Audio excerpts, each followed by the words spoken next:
الشخصية اللي كتشوفوها في الصورة هو كريس غاردنر، لعب الدور نتاع ويل سميث في مشهد قدام ولده الصغير، واحد من أكثر اللحظات الصادقة والعميقة في الفيلم. الحوار اللي دار ما بين كريس وولده رغم البساطة ديالو إلا أنه كيفتح نقاش كبير على الإرادة، الحلم والحدود اللي كيحطوها لنا الناس. الفقرة فيها 3 ديال الرسائل قوية. أولا، ما تخليش حتى شي واحد يقول لك ما تقدرش. هنا كيحذر كريس ولده من التأثير السلبي ديال الآخرين حتى المقربين. وهنا كيتطرح سؤال: شكون اللي فعلا كيعرف القدرة نتاعنا؟ واش الناس ولا حنا بوحدنا؟ ثانيا، عندك حلم خاصك تحميه. الحلم هنا ماشي غير طموح ولكن هوية، هو الشيء اللي كيعطي لحياتك معنى، وانك تحميه معناها الاستمرارية وعدم الاستسلام. ثالثا، الناس اللي ما قدروش كيبغيوك تقول حتى انت ما نقدرش، وهنا كيكون اسقاط فلسفي على العدوى النفسية، الانسحاب الجماعي من المعنى. الناس اللي استسلموا كيبغيو يجروك معاهم باش يرتاحوا من تأنيب الضمير.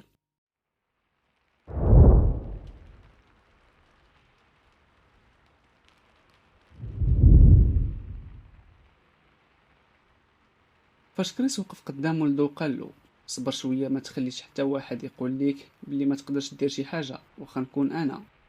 كريس ماشي غير قالها، ولكن كان كيحط جدار دفاع نفسي ضد الكلمه القاتله ما تقدرش. ماشي لان ولدو ضعيف، ولكن لان كريس عارف شنو كدير الكلمه الخايبه في النفس، كيفاش كتدخل ببراءه وتكبر بالسكات حتى تولي بحال شي حكم داخلي. من وجهه نظر نفسيه هادشي كيتسمى النبوءه المحققه ذاتيا، وشرحها عالم الاجتماع روبرت ميرتون. الا الناس بغاوك تفشل وقالوها لك بطريقه مختلفه، غيتولي كتامن بها وكتتصرف بناء على ذلك الايمان. بحال اللي كيصدق انه غبي او فاشل حيت قالها ليه الاستاذ، فكيبقى ديما شاك في راسو، كيبدا يخربق وفي الاخير كيبرر الفشل ديالو. كريس فهاد اللقطه ماشي غير كينصح ولدو، بل كيتحدى المنظومه كلها، المنظومه اللي كتقول لولد صغير من حي شعبي انه ما يقدرش يحلم. فلسفيا سارتر كان كيامن ان الانسان ماشي نتيجه للماضي ديالو، بل هو مشروع كيبنيه كل نهار. ولكن فاش كتدخل الكلمه السلبيه، خصوصا من شخص كيحبك، كتولي تهدم فيك من الداخل حيت كتجي ملفوفه بالثقه. مالك بن نبي قال عباره مشابهه بزاف: ان اكبر استعمار ماشي استعمار الارض، بل استعمار الوعي. والوعي كيبدا ينهزم كلمه واحده: ما تقدرش. الكل كيتفق ان الكلمه ماشي لعبه، الكلمه اما تبنيك اما تحكم عليك بالهزيمه قبل ما تبدا.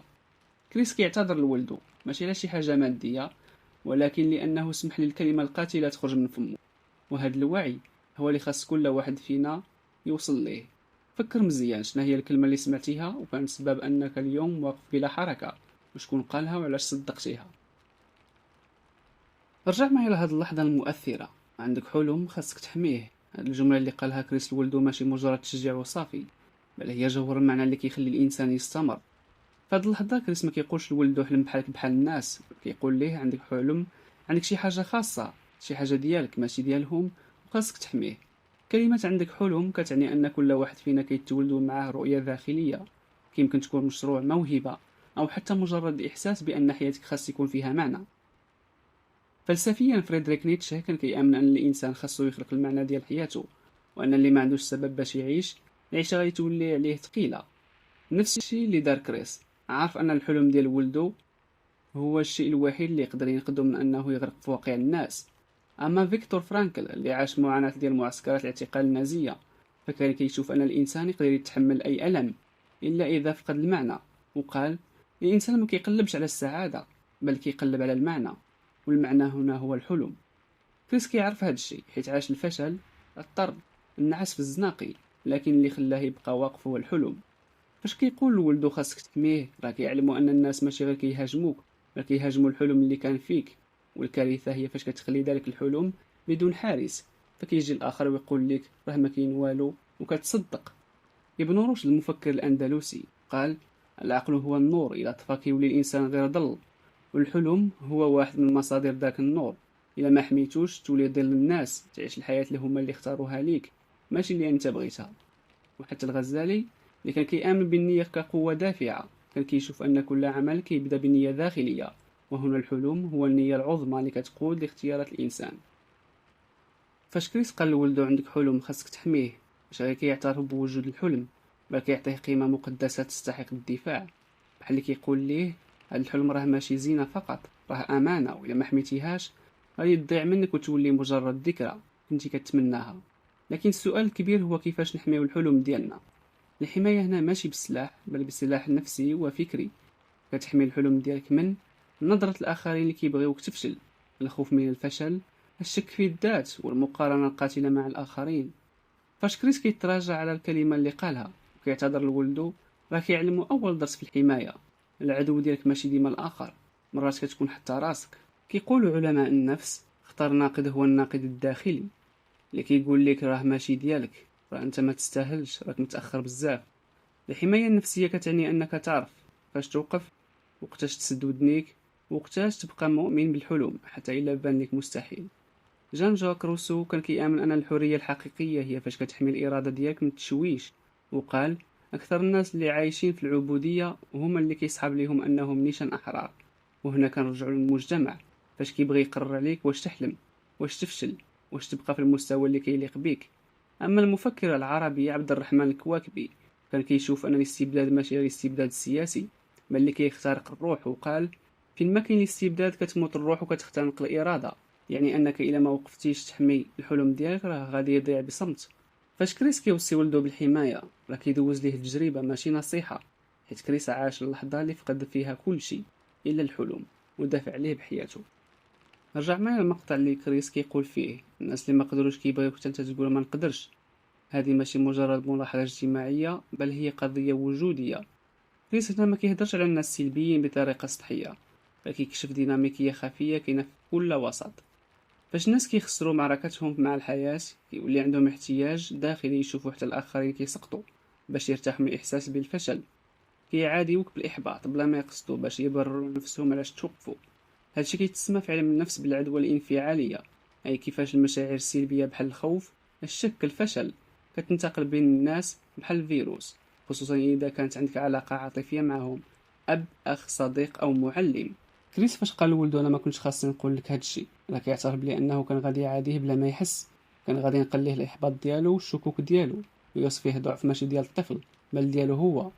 أفلاطون في الجمهورية كان كيتكلم على أهمية تربية النفس، وقال إن الجهل بالنفس هو أسوأ أنواع الجهل، واللي كيعادي الآخرين بالخوف نتاعو راه ما فاهمش راسو، بالتالي كيصبح الخوف ديالو عقيدة جماعية. نيتشه من جهته كيقول الناس اللي غارقين كيكرهوا الناس اللي طالعين غير باش يحسوا راسهم ماشي فاشلين. يعني فاش كتكون باغي دير شي حاجة كبيرة الناس اللي يستسلموا كيشوفوك كخطر، حيت وجودك كتذكرهم علاش هما ما بقاوش كيحاولوا. اما ابن خلدون في المقدمه ديالو المعروفه فكيتكلم على ان الضعف ما كيجيش غير من برا ولكن من تقليد الاعمال المنهزم، وكتب عباره اخرى المغلوب ديما كيقلد الغالب. وهنا كارثه نفسيه ماشي غير فقط كتفشل ولكن كتقنع الاخرين بالفشل وكتنقل ليهم العدوى. رجع معايا لهذا المشهد الصغير، كريس كيغلط كيشكك في حلم ولدو، من بعد كيرجع وكيقول ما تخليش حتى شي واحد يقول لك ما تقدرش دير شي حاجه حتى انا ما عنديش الحق نقولها لك. هاد الجملة بحال اعتراف أو اعتذار في نفس الوقت، بحال تأسيس لميثاق جديد بين الأب والابن ديالو، كأن كريس كيبني هوية نفسية جديدة لولدو، فيها الحرية، فيها الثقة، وفيها الحق في الحلم بلا قيود. الولد ما قال والو، ما بكاش وما دارش ردة فعل كبيرة، ولكن كريس كان عارف شنو دار، لأنه عرف أن الطفل ما كيتعلمش من النصائح بل كيتعلم من ردود أفعال الكبار، من سلوكهم، الأخطاء اللي كيديروها وخصوصا كيفاش كيصلحوها. هاد اللحظة كريس ماشي غير قدوة بل هو مرآة، مرآة كتعلم الطفل يقول أنا نسمع للناس ولكن أنا اللي نقرر لراسي.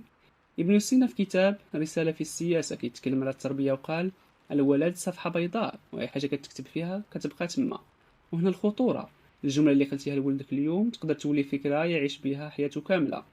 أما جان جاك روسو فكان كيشوف أن الطفل ما خصوش يتعلم شنو يفكر بل خصو يتعلم كيفاش يفكر.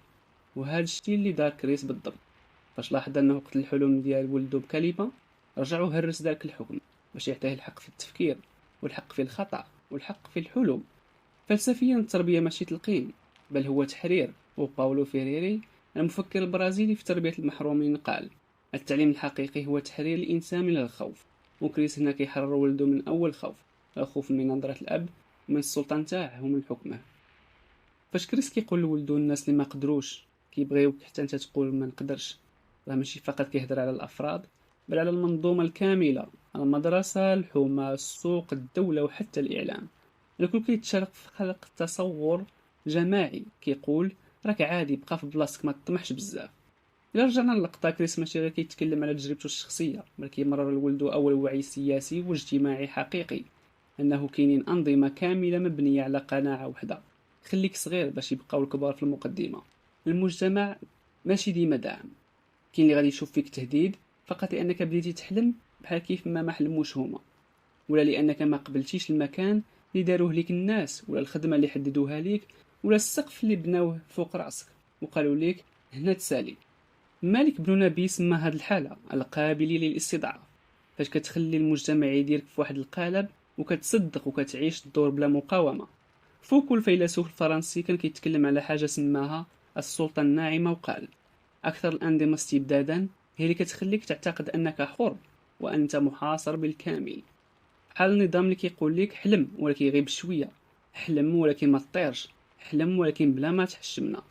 ابن خلدون حتى هو شدد على أن كل جماعة كتحاول تحفظ النظام ديالها، حتى ولو على حساب الأفراد اللي كيبغيو يخرجوا من الجماعة، واللي كيحاول يطلع غالبا كيتحارب لا لأنه غلط، ولكن لأنه كيكسر القاعدة اللي متفقين عليها بلا وعي. منين كريس كيقول لولدو ما تخليش حتى شي واحد يقول لك ما تقدرش دير شي حاجة حتى أنا ما عنديش الحق نقولها ليك، راه كيمشي بعيد في المعنى. ماشي كيقول ليه آمن بنفسك، ولكن كيتحدى حتى الصورة التقليدية ديال القدر، ديال المصير وديال الحدود اللي كيرسمها المجتمع، العائلة وحتى الظروف. إلا رجعنا للقطة، كريس تولد في بيئة فقيرة، جراو عليه من الخدمة ونعس في الزناقي، لكن وسط هادشي كامل شبت بحاجة وحدة: الإرادة. القدر عطاه ظروف صعيبة، ولكن هو قرر ما يكونش عبد للظروف. وهذا النقاش القديم، واش الإنسان حر في اختياراته ولا محكوم بالقدر، هو من أعمق الأسئلة اللي شغلت الفلسفة من شحال هادي. سارتر الفيلسوف الوجودي كيقول الإنسان محكوم عليه أن يكون حرا، بمعنى ما عندك حتى شي عذر، حتى في وسط الفقر، السجن أو الضغوط خاصك تختار وخاصك تتحمل المسؤولية.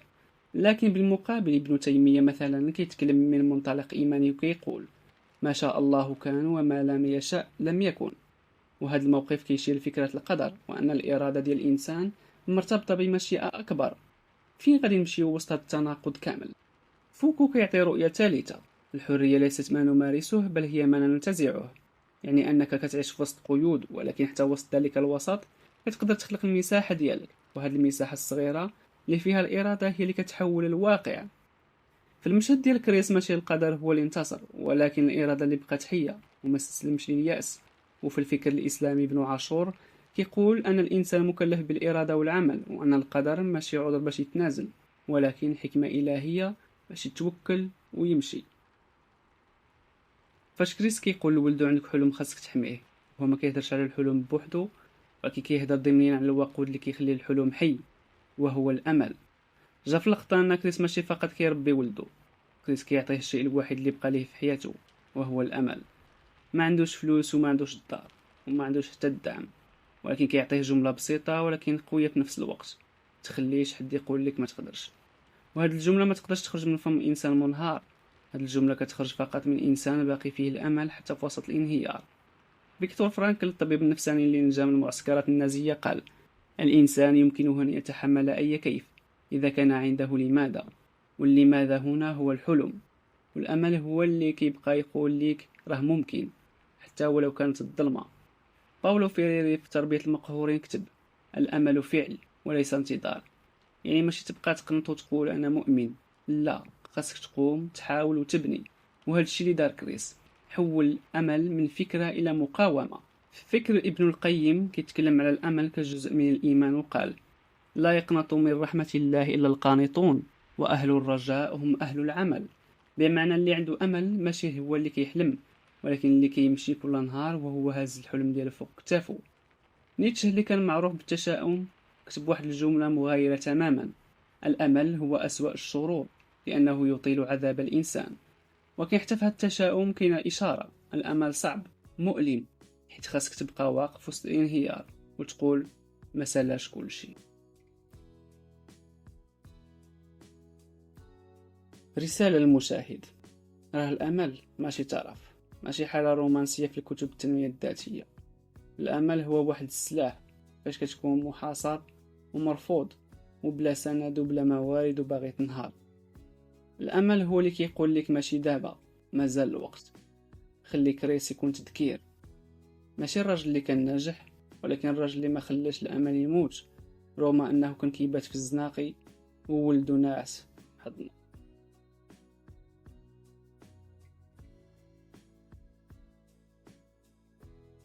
الى عجبك المحتوى وكتحس براسك من عائله جا في اللقطه، دير جيم، كتب لنا كومونتير، بارطاجي مع صحابك باش تكبر العائله ديالنا وتولي اقوى. تهلاو فراسكم.